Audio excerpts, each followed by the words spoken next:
Hey everybody, my name is Ossi. My name is John. We are Johnossi, and you're watching Made on Backstage.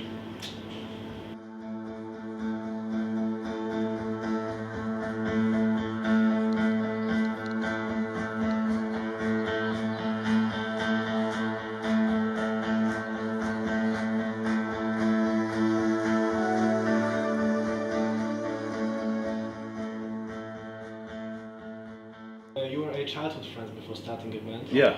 Was there always this chemistry, similar way of thinking between you that it clicked? Well, that you decided to do it? I mean, of course, when we were much younger, since John is three years younger than me, when we met each other the first time, the age difference was, of course, much bigger, between 13 and 15 or whatever.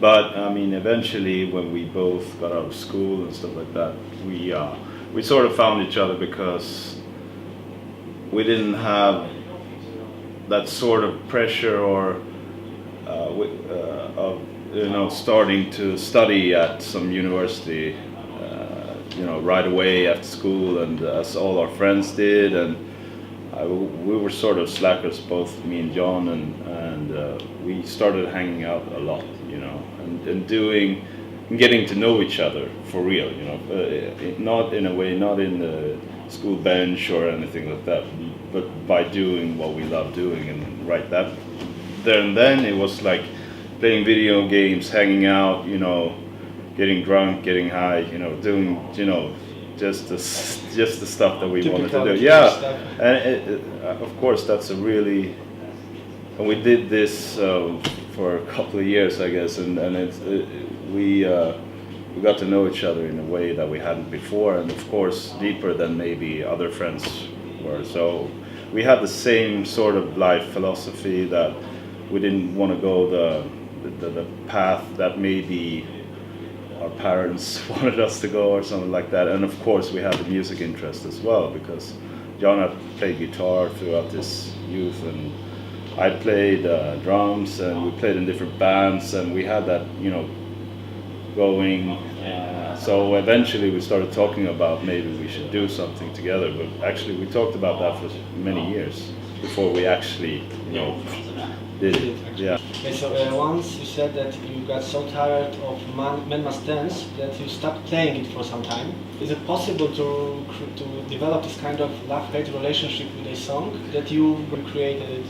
I think we realized after not playing Man Must Dance for like one tour that like we have to play the song, or it's like ridiculous of us to not play it, because I remember in Cologne we didn't play it once, and people were like really angry afterwards. They were like writing as comments, in our guest book on our homepage and on Facebook, like they were like, "Who the fuck do you think you are?" and then I actually realized also that people are actually paying money to go see us. It's like my mother saw Lou Reed in Stockholm in 1975 or something, and he had the biggest hit in the world with Walk on the Wild Side, and he didn't play it.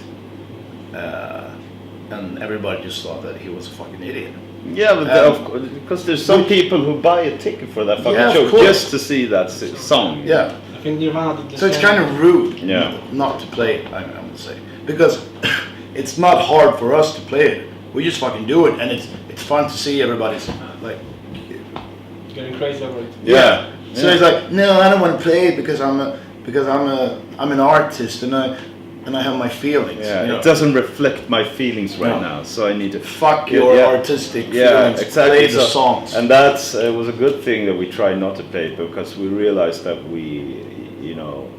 I think we even started seeing a new life in that song, because you realize also, as John said, I mean, it's some songs you're not really playing for yourself, but if you embrace the audience and do what, you can meet them halfway, and you can play some songs, and in the end, of course, we are the one who choose what songs we're going to play in the show, but still, there's a reason why we are able to do this, to stay on the stage, to play on the stage, and people buying tickets, and that song is of course a huge reason. So we owe everybody, to play that song.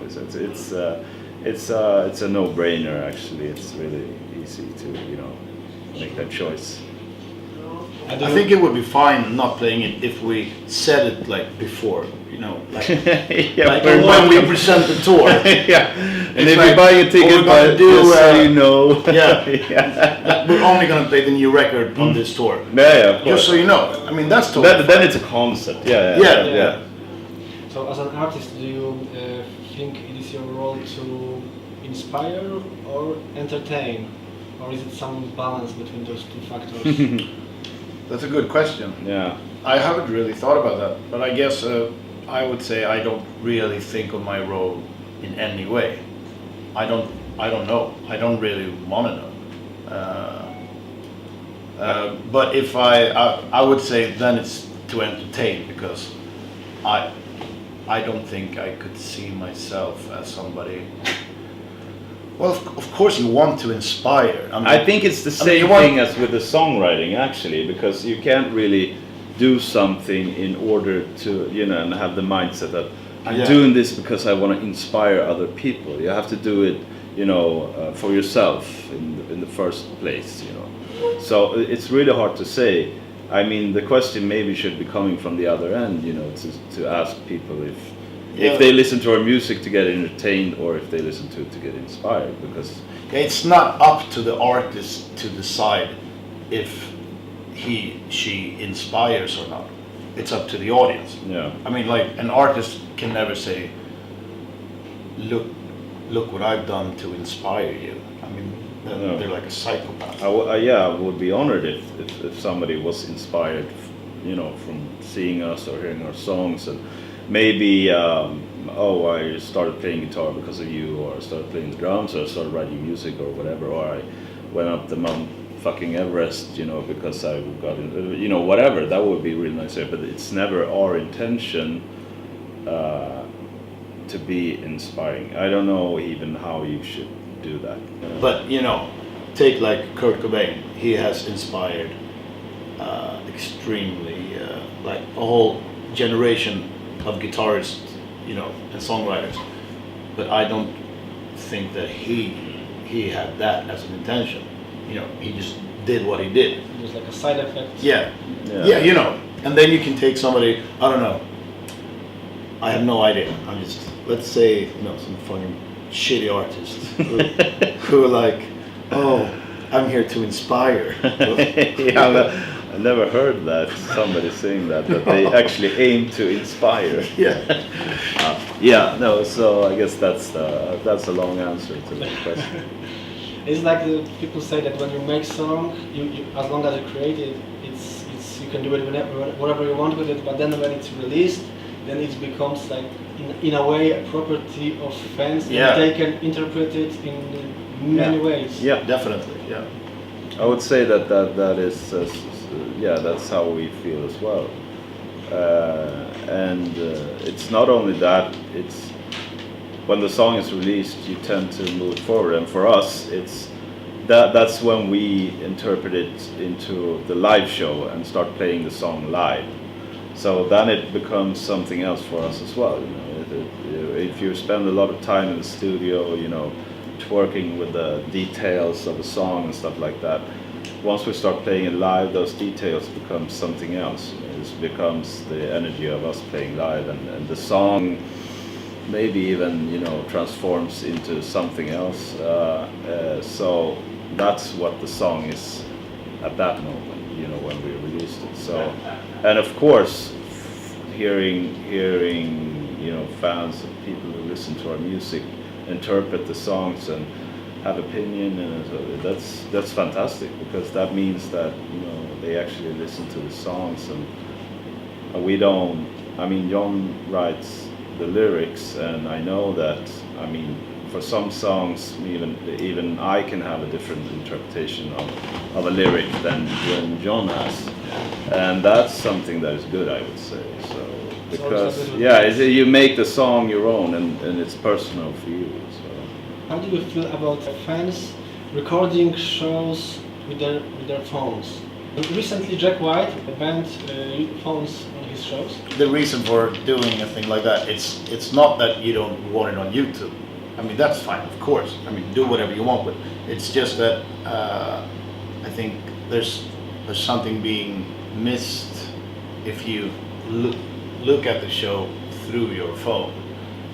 There are people who film like a lot, but to me it's like I never film when I go see a show, just because I know that this shit is going to be on YouTube anyway, because everybody else is filming it. I mean, what makes my video so special? I can just look at, I mean, just type it in YouTube, so you don't have to do that job.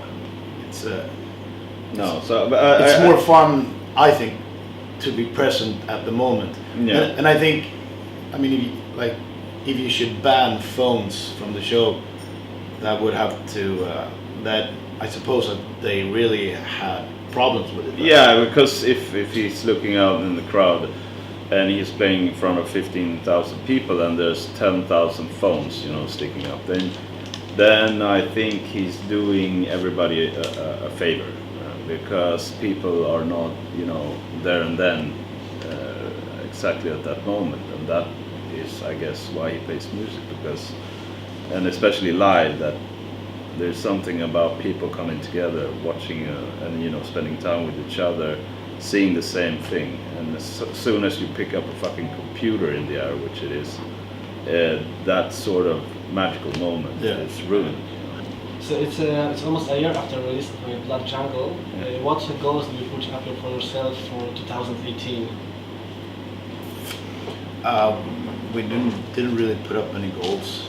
We just continue what we do. Well, like we always have deadlines pretty much with some stuff. Now it is, but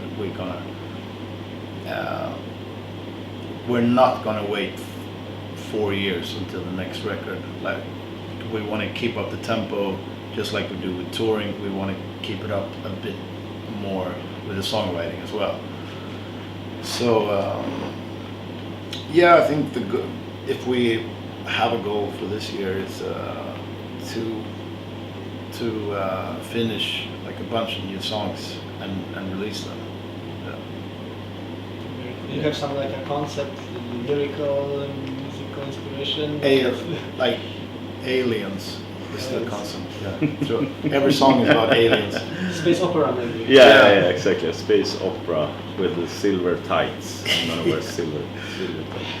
No, but I mean that's the thing. I mean, it doesn't have to be a theme or something like that. You just, if you feel that there's something happening in the writing studio and you feel that there's a good vibe, and then you just want to keep on going.